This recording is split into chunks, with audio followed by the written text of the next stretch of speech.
Greetings, COD people. This is Rhythm Works and welcome, fellow gamers, to my channel. Now, I'm going to be talking about two elephants in the room. The two elephants, namely, being COD Vanguard and Battlefield 2042, and my overall vibe on gaming as a whole. Alright, now with Battlefield 2042, I know if you've been watching my channel, you know I've been really hyped up about playing Battlefield 2042, and you may be asking yourself, well, why haven't you got any footage of Battlefield 2042 up on your channel right now? Well, I'm going to tell you, because it's pretty much frustrating to actually watch myself play this beta and having to literally reattach all of my attachments that I put on when I spawned in the previous spawn, and now having to basically go through all that crapola again. That's just one thing, but more to follow. But as you can probably gather from my playing the beta, there's lots of videos that will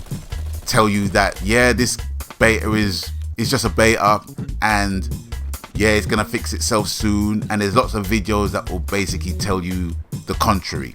And I'm of the opinion of asking the question, why on earth can't developers just make a game that does what it's supposed to do for the most part?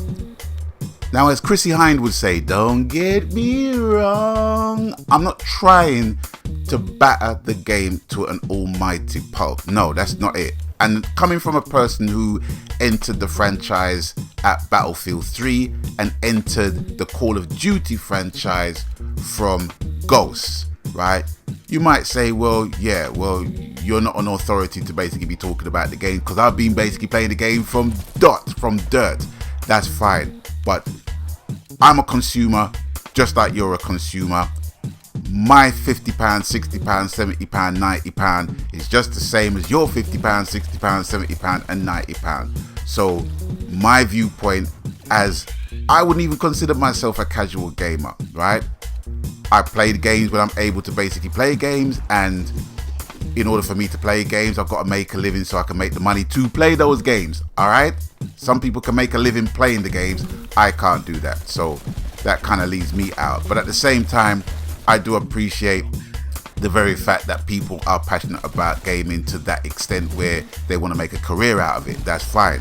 But for the majority of us, we can't really afford that luxury. Anyway, I'm kind of prattling on, I'm digressing.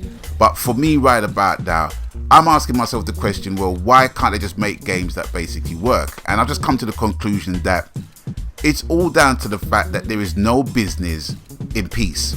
You know, we are playing games about war and confrontation and destruction and adversities and all that kind of stuff. And it's appealing to us because we want to be the heroes that saves the day, that saves the world, that wins the war, right? So can you imagine, like, there's peacetime and there's nothing really to do because, you know, nobody's talking shit. Nobody's basically dictating to the world how the world must basically work. Nobody's dictating to their countries how countries may work. It'll be a pretty boring place, right? That's why arms dealers are basically the winners, because they keep these people supplied in arms to carry on with their shit. And it is no different in the gaming world, because we have an appetite for it and we are entertained by it somewhat. Sad to say, that's what it is. However, I'm not kind of getting into the politics of it. It's just the reality and the business sense of the whole thing. It just makes perfect business sense to have people pitted against each other. You know what I'm saying? PC gamers, console gamers, Xbox gamers, PlayStation gamers. I get all of that. It creates healthy competition where gaming wins. But gaming shouldn't win at the expense of us losing out in terms of what we pay for. I mean, we're in a cross-generation age now. We're not in a next-gen age because of the fact that some of us still cannot get a PlayStation 5 for love or money, all right? Some people don't even want to get a PlayStation 5 right about now because they're asking themselves, well, what's the rush? What's the big deal? You know what I'm saying? For me personally, this is the first time that I've actually not bought a console next-gen from day one. In all of the 5 PlayStations history, This is the first PlayStation that I've not bought from day one. And people can say, yeah, well, you know, it's the pandemic and all of that, blah, blah, blah, blah, blah. But pandemic or not, you know what I mean? Pandemic would force us to stay in our yards all the same and do what we have to do from home. And I game from home. But at the same time, there's not really been a game that has interested me enough to say, you know what?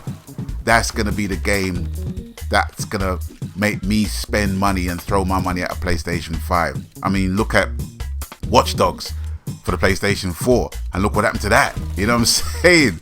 So there's lessons to be learned, more or less. Now, where Battlefield and Call of Duty is concerned, I'm sorry to say, but I won't be buying Battlefield 2042 for the simple reason that Battlefield is not a finished game. It's not a finished game, and anybody who would want to tell you different, really and truly, they need to really check themselves. Because when I started playing Battlefield 2042, I'm asking myself, is this a Battlefield game? Does this actually feel like a Battlefield game? And the reason why I'm asking myself that is because I haven't been solidly playing Battlefield for a good few years, you know what I'm saying? But there are games that even if you haven't played them for a little while and you just jump on it, it just feels natural. The muscle memory kicks in and you're good to go. But with Battlefield 2042, it's like, well, you know, I have to say, it's like, I'm kind of agreeing with what certain reviewers are saying. It's like, there's no identity to it. I mean, they're trying to be the natural successor to Battlefield 3, and I get that, but at the same time, it's like, well, there is only so much you can do with a game before you start wiping it beyond recognition, and that's not what you want for the hardcore fans of any game. So I get it to a point, you know what I'm saying?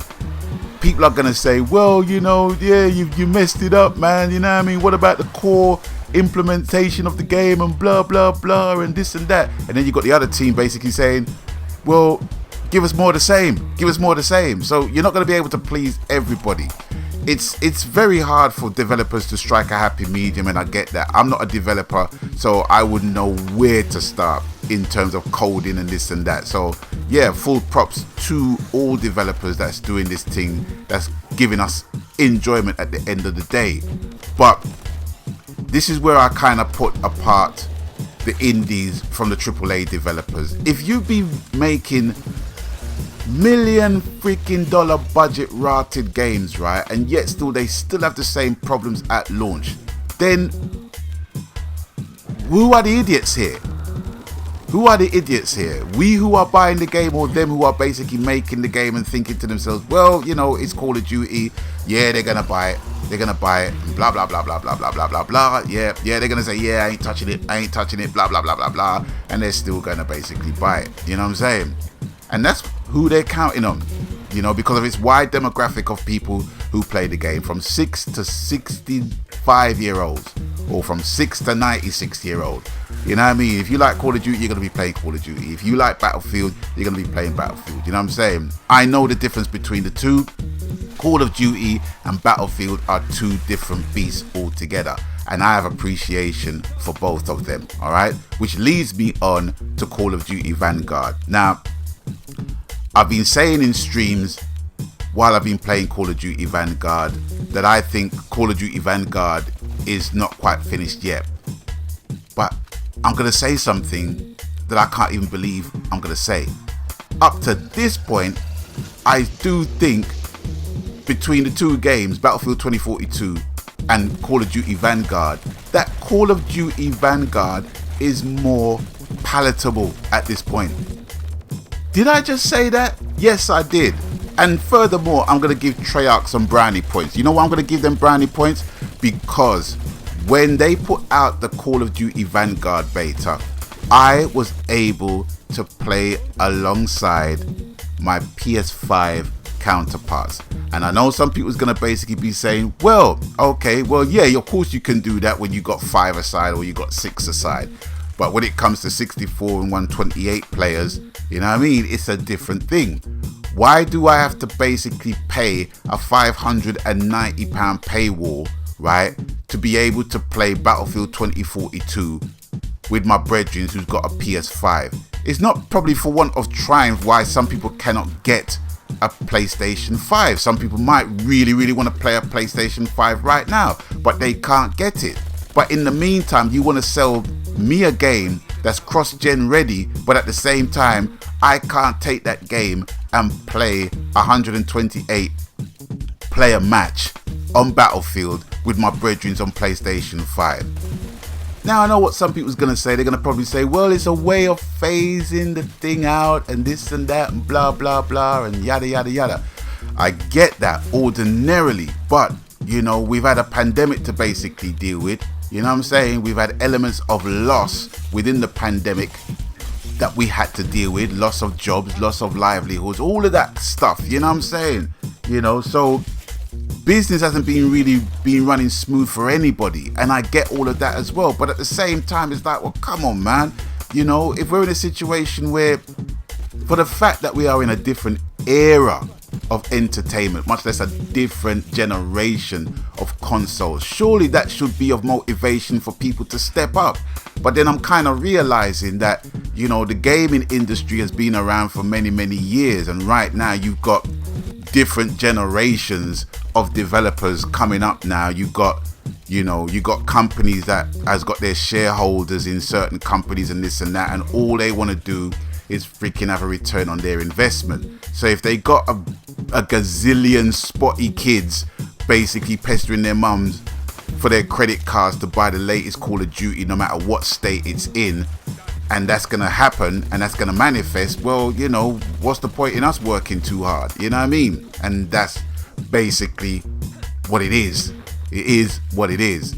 But at the same time, for a sizable percentage of us now, which is constantly growing, because the player base for gamers is constantly growing, you know, and you got lots more older people basically playing, you know, you got lots of people playing the game, you got lots more ladies playing the game, you got lots more girls playing the game, you know, it's all good, it's healthy in terms of the player base. But come on, man, please, you know, let's just have a game where we don't have to freaking download a 20 gig fucking day one patch. You know what I'm saying? That's all I'm asking. That's all I'm asking. You know what I mean? For my £90, I don't think I'm asking for too much. For my £80, I don't think I'm asking for too much. So with Call of Duty Vanguard, I can't even believe I'm saying it. It's looking more palatable with Call of Duty Vanguard. And that's saying something, you know? And that's the reason why I've got the zombies footage on this video, because I'm kind of tempted to get Vanguard for the zombies. I know, I can't believe the words coming out of my mouth either. But you know what? It's like, I really like playing zombies on Call of Duty. I really do. And it's a nice way of leveling up as well. But, you know, I want to be able to enjoy the full game. Everything they got on offer. You know what I'm saying? Co-op, zombies, multiplayer. You know what I'm saying? Why do I have to basically endure making my PlayStation sound like freaking John F. Kennedy Airport in New York just to get a 20 freaking gig patch from day one? Why?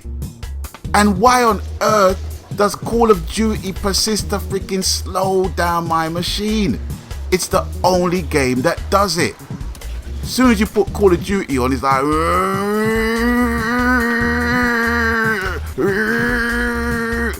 that's what you're hearing.